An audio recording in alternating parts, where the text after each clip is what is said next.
Hi, my name is Mark Gessner. I am a faculty member here at the Cardinal Stritch University College of Business and Management, and I'm here with a couple of my colleagues to talk about how we're teaching leadership in our College of Business and Management. So first I'd like just to, if you could introduce yourselves. Hello, I'm Barbara Logan. I am the Vice President of the Efficacy Institute, but more importantly, I'm an instructor in the College of Business and Management. Hello, I'm Tina Kane, and I'm Vice President of UMOS, the nonprofit located here in Milwaukee. And most importantly, I am a professor, and I teach leadership for the School of Business. So together we, and along with other colleagues, have been teaching leadership for a while here at the college and are excited about the approach we're taking as a college and university, and part of what our end goal is in teaching leadership the way we do. So we're creating this video to give you an idea of that approach, of how we teach leadership here at Stritch to our business degree candidates. And in this particular video, we're going to cover three main areas. So first, we really want to hit on how and why we teach leadership in the way we do. And then second, talk a bit about distinctions we've discussed between leadership and management. And then third, to connect it to our college mission, and just showing that thread throughout of why this is such an important foundational piece of the degrees that our students get here in the college.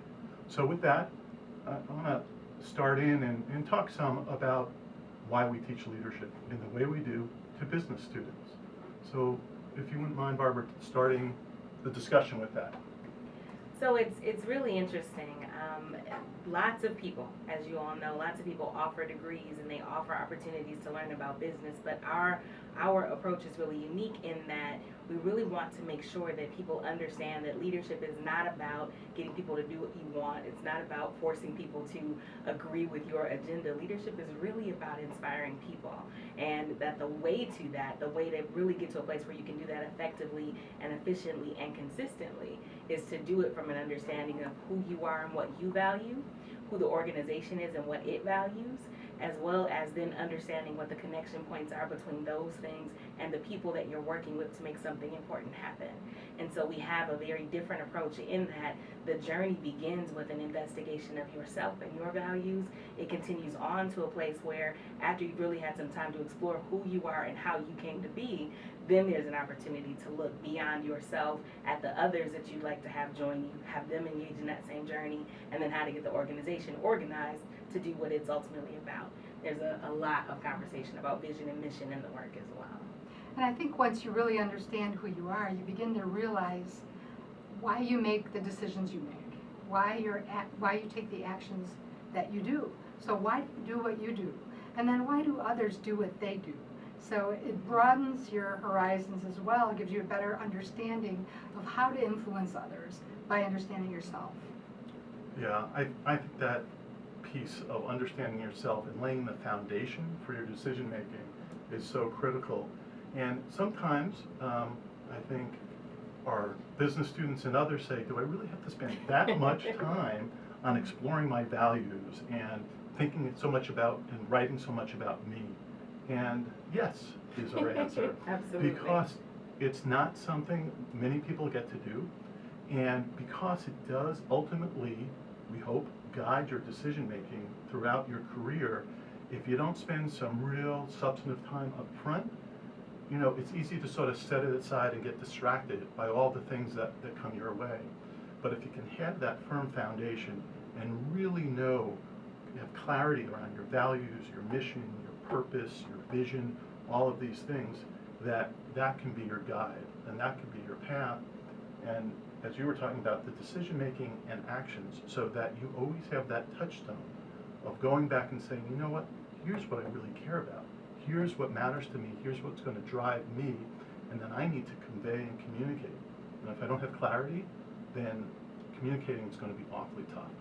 So one of my mentors has always said to me, and I take it to heart, and I think it applies to this, is that you need to go slow to go fast. And so there's a little bit of going slow so that then we can really drive in the way that we want to. I think that the other thing that makes me think of is that when things become rocky, when things become challenging, when the context changes, you you have that to lean back on.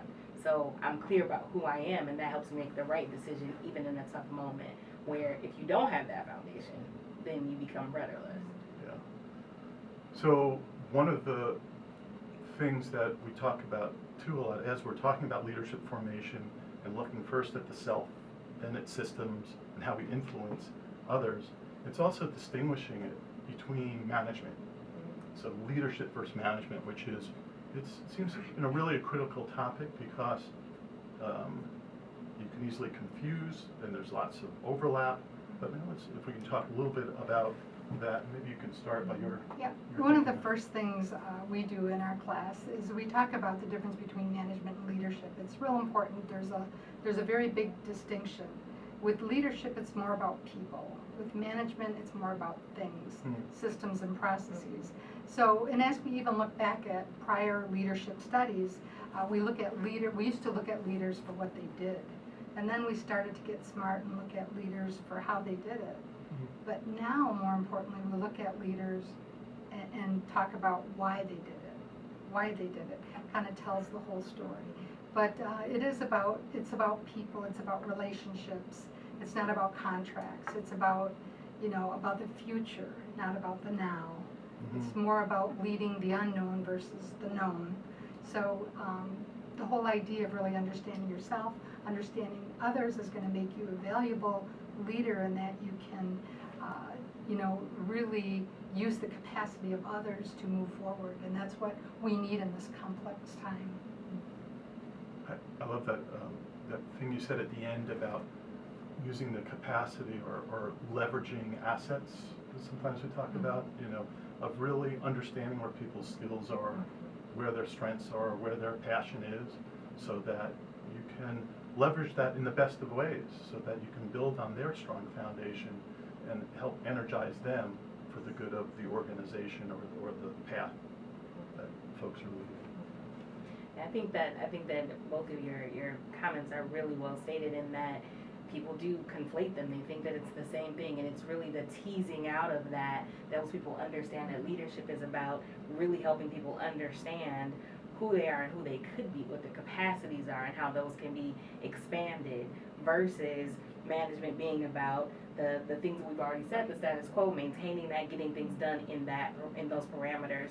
And so I think that it's just a really important part of the conversation, and our process has really helped people to be clear about the difference between the two and the roles that they play. And I think that's a clarification that's important as well, that the roles that they play, because each have critical Absolutely. roles, and I don't think any of us are suggesting this is in a judgmental way or one is better than the other, but they each have their place, Right. and to understand their place and understand when management is needed Right. and when leadership is needed, or some intertwining pieces is really important. Yeah. The other thing I think that you said earlier about understanding, I can't remember who said it, but about understanding the why behind all of this. So we often talk about and discuss in our classes about, yes, you need to know how and what, how to do things, what the things are, and, absolutely developing expertise in those things and efficiencies are critical. But if we don't know why, if we don't know the why for ourselves, if we don't know the why for our systems, then, we're doing stuff, but to what end? Right. And how does that inspire or engage people? Exactly. And the greats in leadership, whether you pick them from political spectrums or business spectrums or society, they're always people who were very clear about the why, who were very clear about what they were after and what they were trying to make happen, and were consistently able to communicate that to the people who were following them. And so it's critical, but often overlooked by newly aspiring leaders. And to follow up, I have a question for both of you. So hopefully most of this makes sense, and at least to us it seems, certainly of high importance. But now I think about the business student. So for business students, for future business leaders and managers, why do we spend so much time with them on this? How does it fit to business?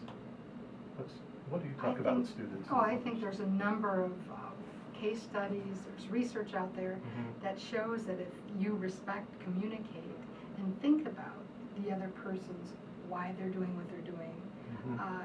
you know, you're going to engage them more in the business. They're going to be more committed. You're going to get higher results, higher productivity. That's something you have reminded me on a number of occasions, that we can't lose sight of how this impacts performance and other larger business goals. So none of this is in conflict with that. I'm sure there's lots of books and literature around leadership in business, but I just want to make sure that that's crystal clear for all of us, our faculty and students. The thing that I would add, and it's something that Tina highlights often as well, is the idea of the criticality of relationships. Mhm. It's really not just about the goals that you set and the amount of money that you want to make and where you want your industry to be. If you can't establish within and outside of your organization those kinds of relationships that are built on connected values, connected missions, points of intersection around the same why, then your business is not likely to do well. Mhm. And that's the other thing that you find in the research and in the biographies of great leaders in business industries. And if you model that, then what you have is a strong organizational culture that has organizational values That's right. that are also geared towards success. Which is obviously transferable beyond the strict, more narrowly defined business environments. A lot of what we talk about, well, we certainly have lots of students and colleagues interested in leading all different sorts of organizations, whether they're for-profit or in the public or private sector. So there's those transferable pieces. It also pretty clearly relates to what we're all about at the College of Business and Management and our mission and how we got there. And so I just want to read our mission and make some last connections to that piece. So our mission here at the College of Business and Management at Cardinal Stritch University is to prepare adaptive business leaders for the 21st century, shaped by a Franciscan moral worldview who balanced people, planet, and profit in service to a greater good. Our graduates use their innovative, global, cross-cultural, collaborative, and critical thinking abilities to advance corporate social responsibility and sustainability. So I think we've already been talking in different ways to this, but what other reflections do you have, or important things you'd want to tease out of there that are important to convey as our students study leadership?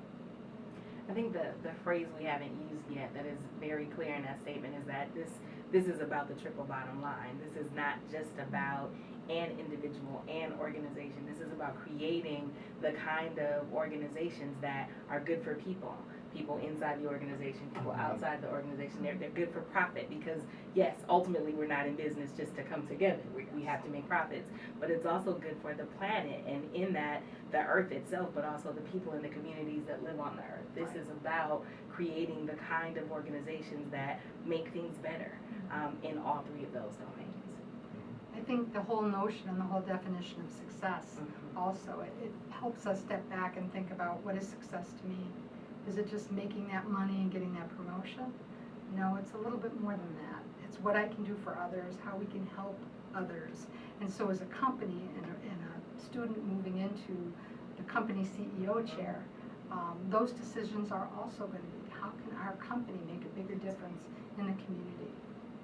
And I think that's really an important part of Stritch's special sauce, if you will, about how our Franciscan values, which are really in many ways universal values of creating that caring community in particular, and really thinking about that bigger picture through the triple bottom line. But I know one of my greatest hopes, I think one of our greatest hopes is that communities out there will recognize Stritch graduates. They'll recognize them because they are engaged in these different areas, that they see, and there's nothing against capitalism and making a profit, but that doesn't need to be mutually exclusive. And in fact, I think our contention is that it shouldn't be, that it can go with these other outcomes. And there's ways to measure all these things, and there's ways to articulate them in compelling ways, but that Stritch grads at least have gone through this leadership education and get it. They get what we're talking about in the triple bottom line. They get what it means to be civically engaged. They understand and know for themselves around their own values and what it means to be a responsible business leader. So. There's such a great synergy in having those things come together and not work against each other. And so I think that there's also going to be, in recognizing students that graduate from this program, just a happiness in knowing that the things that I'm doing in this domain help this domain, help that domain across the board. I'm getting better, and so is everything that I'm touching and everyone that I'm working with. Well, and we have just a couple minutes left, and we're going to wrap it up. And I want to make one point, and then maybe just the last, any pearls of wisdom there might be. But another important part of that mission statement is around being able to be adaptive. And so much of what we try to educate is around systems thinking and around how your actions and decisions impact others and vice versa. So we, I think, really try hard to say, this is not, when you're studying this is not so much content memorization, That's right. but how do you respond, how do you lead, how do you interact with systems, because they're all in flux. And if we teach you something to memorize, well, you know what, that's probably going to be changed or irrelevant by the time you graduate. And so how are you getting ready to be responsive, to be adaptive, and to be innovative leaders? I think one thing I bring in is the whole learning organization, and that if we need to be smarter as a company, every person in the organization needs to be smarter. We need to be able to talk to one another. We need to be able to take risks. We need to be able to work together, communicate, and try to think outside of our boxes, something above us and bigger than us. And then I think we'll be in a better place, a better position to adapt to what's coming. I'd agree with that and just say it's the 21st century, and the only thing that is constant is change. And so you have to be ready to operate in those parameters, understanding that it's going to be about adaptation, it's going to be about watching the system, it's going to be about continuing to grow. And I think this program is particularly organized to make that happen for every student. Well, thank you, Barbara Logan-Smith and Tina Kane, and my name is Mark Gessner. We all teach in various aspects of leadership here in the College of Business Management at Cardinal Stritch University. We're glad you're a part of the program, or just starting out in the program, and perhaps we'll see you in the classroom.